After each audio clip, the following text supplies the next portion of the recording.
world as well, webinar time. So I'm Wynn, Godbold. This is our second session on communication. We have one more on November the 5th. This was the session that I'm sharing is based on John Maxwell's book, Everyone Communicates, Few Connect. So if you are a reader and you need something for your nightstand, I recommend, and you like the material, I recommend this. He breaks the book up into 5 communication principles, and then he gives the 5 communication practices.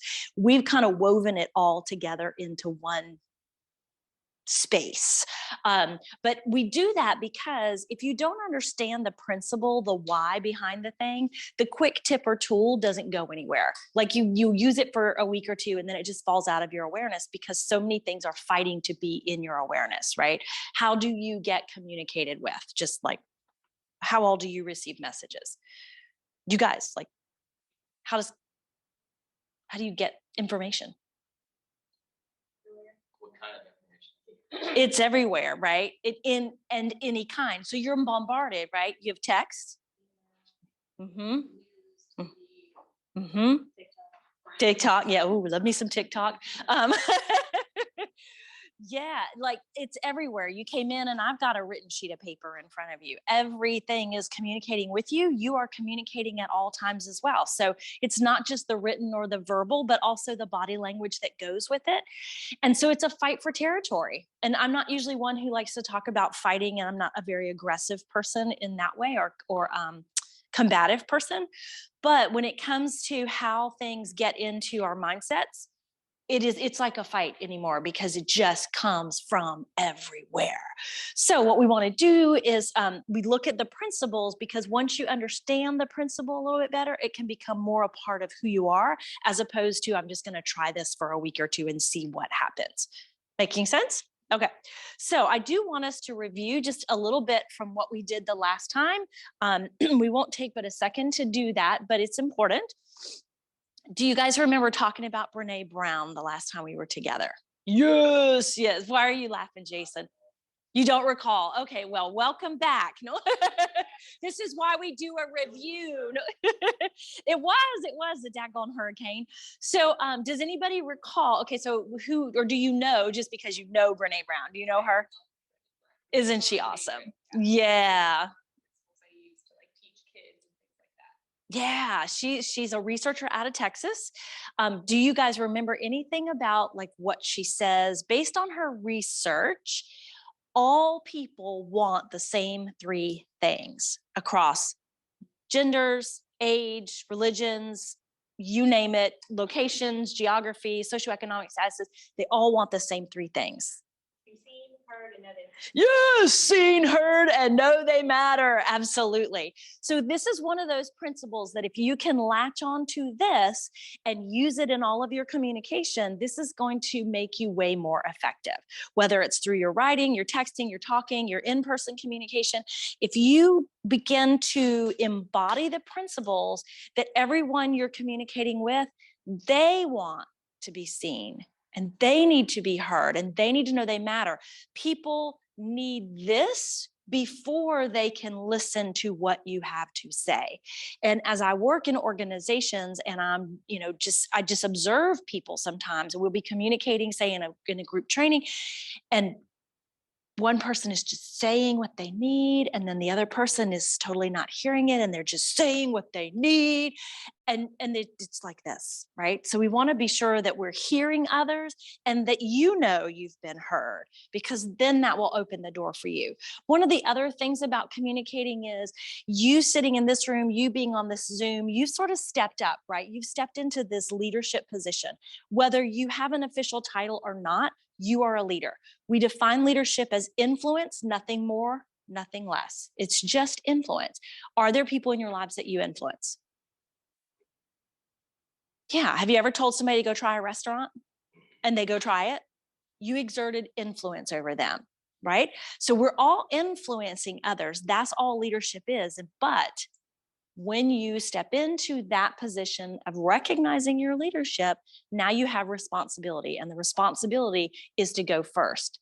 So this, as a leader, as a person who wants to communicate better, is on you to do first. as opposed to, but I also want to be seen, heard, and know that I matter. Yes, but you have to do it first and model it first for other people. Okay. So this little fella here, as a review of our common ground, you guys have seen him before? Yeah, isn't he awesome? So he's only like 2 minutes, 2.5 minutes long. So we're going to play him, but just be thinking about common ground. And remember that when we were together, we talked about common ground having certain principles. So being available is one of the principles of developing common ground. And common ground is where all communication starts. Okay, so are he and who he's talking to, are they available? That is, I will choose to, spend time with one another. We talk about listening, questioning, being thoughtful of others, openness, likability, humility, and adaptability. Those were the things that we talked about the last time we were together. So let's just see how common ground works for these in this situation. Listen to me. Like I do this all the time. And if I go out at the house or the door, Matthew has his toys, and then Matthew has all his toys. Okay, but I have to yell at you guys. Okay, Linda, listen, Linda, listen. Okay, what? Like everything they do at this house, you can't trust everything at Grandma's house. Okay. Okay, then what? Then you're not listening to me. Then you're not listening to me. I asked you not to do something. Linda, but listen to me. Look at, if you do something, if you get that bird thing off, you're gonna break it. Okay, but I'm letting you know that you cannot. Lick it. You're not listening to me. Linda, listen to me now. Listen to me now. Listen to me. No, you're not listening. I said no cupcakes, and you try to get cupcakes, and you try to ask Grandma. Linda, didn't you? Linda, lick it. If you do something right out this, if you get close, you can't even get them. You're gonna burn your butt. What's gonna burn your butt? You and Kevin don't listen, so I have to give both of you guys pop-pows in your butt. But Linda, Grandpa's gonna give you pop-pows in your butt. No, he's not. Yeah. I have to. You don't want me to hit Kevin, or you don't want me to spank you? No. Why?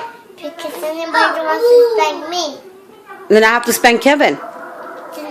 But he's my little pop-pops. He's your little pop-ups, but he doesn't listen. But Linda, honey, look at this. Right now, they can't do anything if we can't get everything out of the wall. If we're gonna break everything down.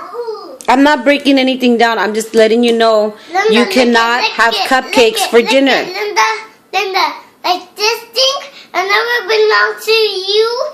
Anything, you can't get anything and anything and anything. I'm done arguing with you. I'm not arguing with you. You need to listen to the things that I say because I'm the mom and I'm the adult. Listen to me. All the time to get them this thing,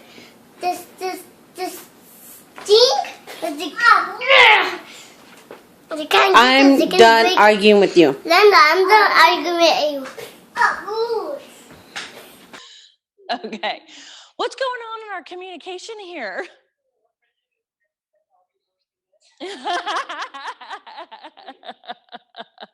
What did they say?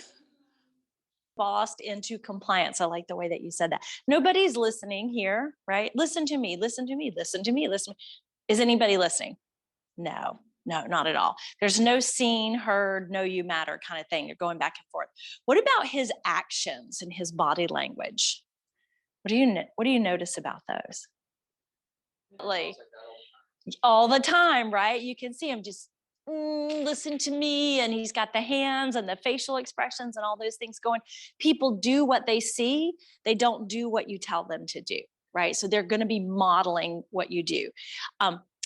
So connection was where we started out with the last time that we were together, and what creates that connection, the listening, the questioning, and back and forth, that questioning. And then if you're going to ask a question, always be doing the listening part, right? And so there's a little bit of questioning going on in here, but there's really no listening to get to a common ground or to a solution of anything. They just, back and forth, back and forth. Okay. So today, where we're going to pick up is, we're going to talk about listening our way to success today. Okay. And so if you look down onto the sheet that I gave you, the connecting principle that we have up there today is that connecting is all about others. Stop assuming, start asking and listening. Okay. Stop assuming and telling, sorry. But that principle underneath, where it says green, connecting's all about others. Think of yourself less so that you can think of others more. So one of the things when we are communicating is, it doesn't mean, and this is why I have the caution written there with the lines for you to take this note down, which is, it's not thinking less of yourself. It's not decreasing your value, but thinking of yourself less, which means instead of putting you at that forefront, like we're having conversation, maybe Jason and I, and instead of really listening to him, I'm thinking about what I'm going to say to him next. I'm thinking about my next question or how I'm going to respond to him. That's thinking of myself more. Right? So what I want to do is to bring that down a notch and be thinking more and really listening intently to what he might be saying. Then if I need to take a minute to reflect before I respond, that's perfectly acceptable to do. So that prohibits this me thinking on top of him talking. I don't want to be thinking on top of what he's talking. So this isn't thinking of your thinking less of yourself. That would be devaluing. We're not doing that, but we're just thinking of ourselves less often. So I'm going to think about Jason more. I'm going to think about what he's saying. I'm going to think about the questions he's asking. And again, in taking that couple of seconds to reflect, digest, and you can even tell people, hang on, let me think about that before you continue in the conversation. But I think our communication comes so fast and so furious, it's like, oh, the first 10 seconds of a video, I've decided if I want to hear any more or not. I'm just scrolling through, right? So when we're person to person, it's uncomfortable sometimes when there's a pause, but be okay with that, right? Slow it all down. The other thing that does is lets the person know that they matter. Because if I'm talking on top of you, again, I'm not really focused. I'm not really listening, right? Yeah, talk to us. At listening our way to success, okay? And so on here, we're going to go through, this is a video as well. And this video, it's kind of one of those cartoon drawing things that you read along with. But it's about the Jefferson Memorial. Yes, I think it's Jefferson. Suddenly had a brain fart there. Yeah. Okay. Anyways, it's Jefferson. But what they're going to do is they're going to show you why we don't stop at the first question, why we have to dig deeper with our questions. So when we think about listening our way to success, what are we listening to? Well, we need to be listening to the answers to questions. So one of the things that we can do to become better communicators is to get curious. What's going on with someone? What are they thinking about? Tell me, what about your story? And I'll share this with you guys. I was thinking about this the other day. Early in my kind of career, I don't know, it was college anyways, and right after college and those first jobs, I don't know if you call that a career or not, but anyways, getting started out there, I really did not, and for a while, like for a decade or more, I really was not interested in people. Like I'm on the personality thing. I'm a D, which is very directive, domineering, decision-making, all that kind of stuff. And it's over in the task quadrant, which is like, get it done, meet deadlines, all the things, not really in the people side of things. And so it took a while, and I can't even recall what was the instigating moment that changed that for me. But over time, I began to just I'm going to be curious about people. And what I discovered was people are freaking fascinating. I mean, if you really start to talk to someone about their story and just listen to it, it's amazing the way you'll connect with it, but also just to hear what people go through, just everyday life stuff. It's really, really fascinating. So as part of this lesson, it's that thought process of, can I develop a curiosity about people? And so if you're a D, I don't know if you're familiar with the DISC assessment, but if you're a D or you're a C, you're over on that sort of task-oriented side. And so if that's you, you want to really think about peopling as a task. And that's how I started, is I just started thinking, all right, I'm going to listen to, I'm going to ask a question of. And because really, what are you relating to, tasks or people? If you want to get anything done in your lifetime, the greater the goal, right, the more people you need to be involved with you. So we have to really understand how to relate. And so asking not repetitive, but deeper and deeper level questions based on what someone has told you as an answer, very great communication skill. So I want to show it to you in action here, and then we'll talk about it a little bit. This is called the 5 whys.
Thing that it really takes about 5 times before you get to it. And so when I'm coaching with people one-on-one, we always start off with, what is it that you want? And it's one of the hardest questions for people to answer. Well, what do you want? You've been through this, right? Jason has been subject to my interrogation at times. I'm like, so what do you want? And the first thing that comes out of the mouth is not really what you want. And it's not that you're not trying to be honest or that you're hiding something. It's just, how many times in your life do you get asked by someone who really wants to know, what is it that you want? I mean, it's not something we're asked through school. It's not something we are, people say, what do you want to be when you grow up? But they really don't spend the time to say, tell me more about that. Why does being a fireman, interest you? What is it about that? Right? Did any of you, when you were in school, say this was what you wanted to do when you grew up? Right? It's like, okay. So we're not really in tune with getting to the meat of who we are. But think about how much better your communication personally and in the workplace and socially where could be if we took a minute to not just accept that first answer like them, let's just move the airport. No, let's don't do that. Let's dig a little bit deeper. What do you really want? And the technique that you mentioned earlier about mirroring back people's response, when you hear someone mirror back your own words, then you go, well, that's not really what I wanted. That's not really what I meant. Right. So when we're talking about things, whether it's in the workplace or socially or relationships, don't settle for the first response. Dig a little bit deeper, get to know people a little bit more, because then the truth begins to come out. And again, it's not because I don't know. It's not because I'm trying to be dishonest with you. It's because I really don't know. I've never heard my own words come back to me before. Okay. So on your paper there, what I gave to you, I asked you the question in your own words, why do we need to ask why 5 times? Now, myself, I'm not a huge proponent of the question that begins with why. Why did you do that? Why didn't you do that? Why are we going here? Why are we not going there? Why? For me, why sometimes feels like I put the other person on the defense. But I love this concept of digging deeper, going the 5 times down. But so for me, questions that start with what, how, those seem to be the bigger questions or the questions that invite more response. The other tip I'll give you is this one. I didn't make a space for it on the paper, but just out to the margin, write the word might. So if you're in a conversation, and particularly as young leaders helping others to grow, the word might, if you begin to kind of embed that into who you are, can really help you as you are bringing along other people. Because what might does is it takes off all the defenses. So instead of me saying, why did this happen? I could ask a question more around, what might have been a better choice? Okay. Or what might we have tried? Because even what might have been a better choice kind of is like, wow, right? But when you hear me say might, let me go back to that word and stay focused here. If I said, what would have been a better choice? Or what else could we have tried? You are pre-programmed as a human being to have an answer.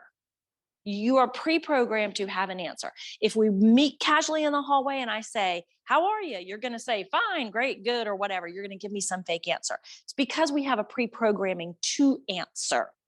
When we say, what could we have tried differently? What would have been a better choice? Then I'm projecting that I'm looking for an answer. What could we have tried? Now you're in defense modes unconsciously to give me the answer I am looking for, the correct answer, if you will. Okay. But when I say to you, what might we have tried? What might have been better? Now, all of a sudden, on kind of that cellular level, your brain just released and it's like, oh, I don't have to have the right answer. I have to have a answer, but I can give any thought that I have. So by learning to really embrace that word might, you can really help to diffuse things. You can help to grow people and bring them along because like, what might be a better choice? What might have been a different outcome? What might we have tried? Now, all of a sudden I'm like, oh, we're just talking. We're not looking for a corrective action or something specific. Give me some feedback on that. The idea of using the word might. Can you see that? Yeah. Yeah. Sometimes what I'm doing is kind of meetings and they say, do you believe there might be another way to solve this? that's like a question I just want. Mm-hmm. Yes. Yeah. And it's that might that allows people freedom in there. Mm-hmm. Yeah. Other thoughts on the use of the word? My eeks around the word why. I love the video and I think it really makes a great point of digging deeper, but I'm always a little like, oh, why is so confronting, so stick in a might, go with a what and how. The last thing that, or the next thing that you have on your sheet, there are questions to spark your curiosity. And so I just gave you 10 sort of questions just to have on hand. You might cut that section out, if you're like me and you kind of fall on that task-oriented side rather than the people-oriented side. And just, if you're looking to make peopling a task, here's some great questions to begin to build your curiosity about people. And the more that you have of these, and I promise, the more you get to know people and really listen in to what they're telling you, the curiosity will begin to naturally grow, which will make you that better communicator across the board. Okay, so you've got some questions to work with there. And then the, I love this one.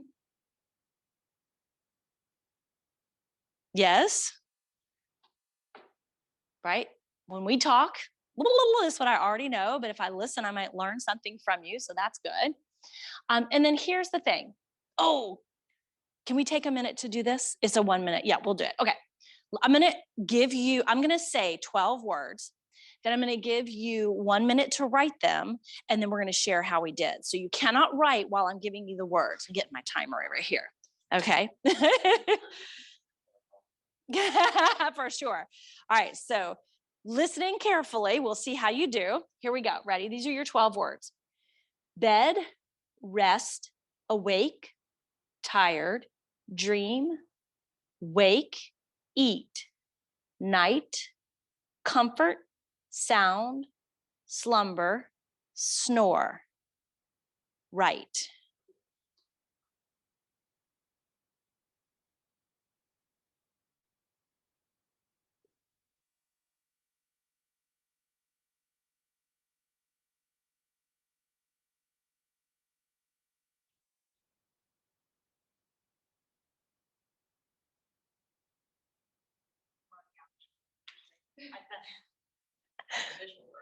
I didn't have coffee. 30 seconds left to stew on it.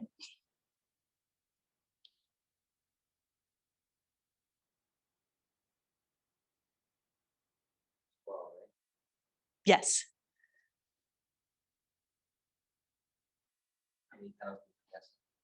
Yeah.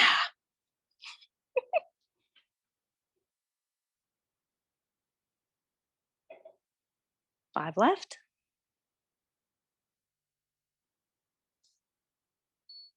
Okay, pencils down. How many did you get? So many people put sleep on there. Our pre-programmed life, we come with our bags, we come with our own ideas, we make assumptions, we do all kind of connecting to things. And so you hear things that really aren't even said. So we have, and the pure awareness of that, when you go into communication and like setting your mind and saying, okay, I know that I have all my own shiz I'm bringing to this conversation. I need to really be aware of leaving it behind so that I don't assume I've heard something that really was not spoken. Okay. So the last thing we'll do then is this, active listening.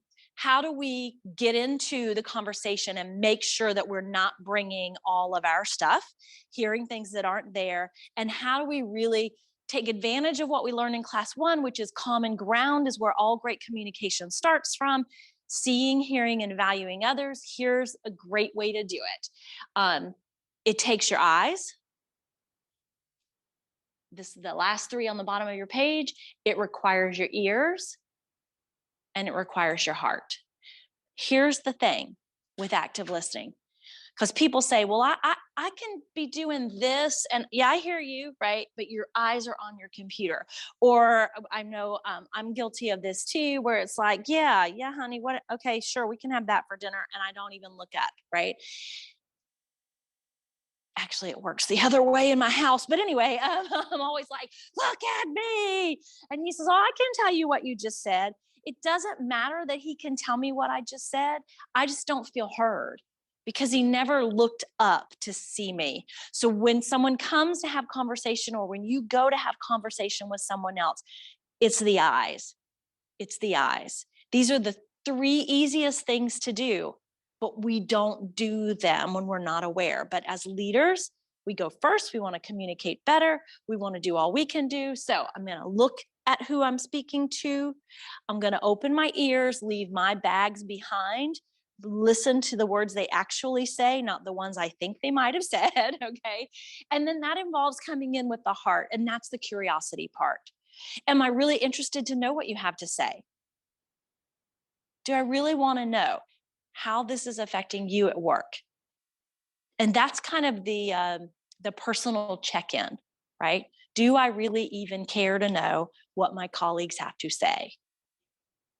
Am I in a space where I can care about that, or whatever relationship you're in? But I'm thinking about work because that's, we're at the chamber and it's young professionals and y'all are leaders and all the good stuff. But really and truly, it's, do I even care? Because sometimes you have to work with people that you're like, I'd never hang out with you, right? I really don't. But if you're going to lead, if you're going to grow, if you are, looking to elevate your career, caring about every person and finding the 10 in every person, that becomes part of your responsibility as the leader. So that ends today's session on communication. We want to be great listeners and asking the 5 whys in order to further our communication with people. We will come back together on November the 4th for our 3rd and final session. See y'all then.